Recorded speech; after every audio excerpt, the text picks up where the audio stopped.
अपने YouTube channel पे आप सभी को स्वागत करते हुए कि मैं भोले बाबा का भजन सुनाने जा रही हूँ। बहुत ही प्यारा भजन है। गौरव माँ नए साल में मैके जा रही हैं, इसलिए भोले बाबा क्या कह रहे हैं प्लीज इस भजन के माध्यम से मैं सुनाने जा रही हूँ। गौरा चल गईली नैहरवा हमरा गाम नइखे, हमरा गाम नइखे केहू बात नइखे।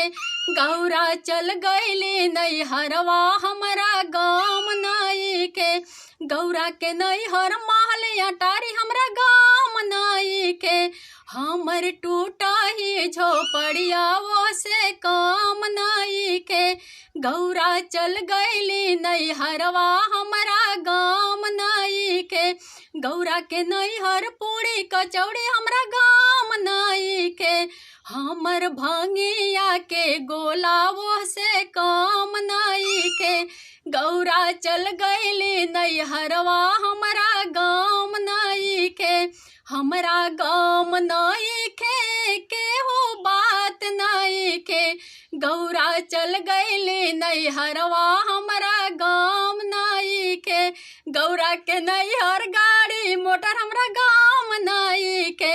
हमर बसाहा बैलवा वो से काम नइखे।